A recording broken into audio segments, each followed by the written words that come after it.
Yeah, hi everyone. So this is how you make a Gandolf staff. I looked on YouTube. There are quite a few different videos of how to make a Gandolf staff.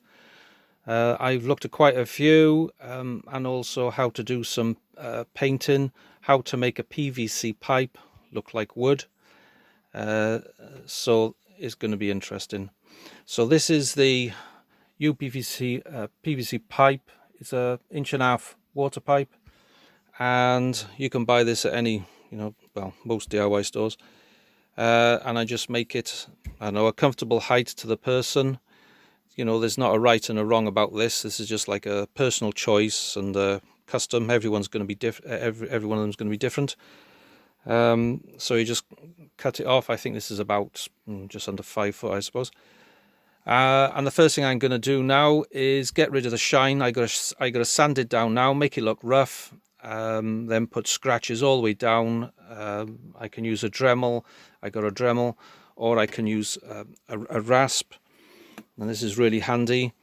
So I can just run this up and down the pipe to make it really rough, and to make those grooves in there to make it look like a wood grain effect. And then once I've done that, go over it lightly with a wire brush to get rid of any loose bits of burr, just tiny bits of plastic. And then once that's done, I can start the painting process then. And with the painting is just a few different colors of different shades of brown to make it look like grain. That may take a little bit of time. Sometimes has to be done again and again just to get it looking right. And then when that's done, I can use a heating gun, gently heat up the pipe in places, and then slightly bend it. And then when it's cooled down, move to another place on the pipe, heat it up just to warm it, and then just gently bend it. And the idea is to make little bends in the pipe so it's not perfectly straight, because of course this PVC pipe is perfectly straight, and the idea of bending it and twisting it different ways, just a little, is to make it more natural looking. And that's the idea, to make it look like a branch rather than a completely straight piece of pipe. And then what I'll do at the top is cut about 6-inch strips. So the strips will come down to about there, about 6 inches, and they just have to be narrow strips. Heat it with the gun, and they'll act like petals.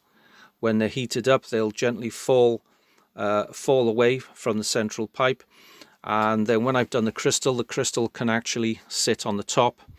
And then you gently heat up those strips, and then bring them back up around the crystal to hold the crystal on the top. And then wrap the strips up above the crystal so all the strips come together and twisted. And that's the general idea. So we'll start on that first.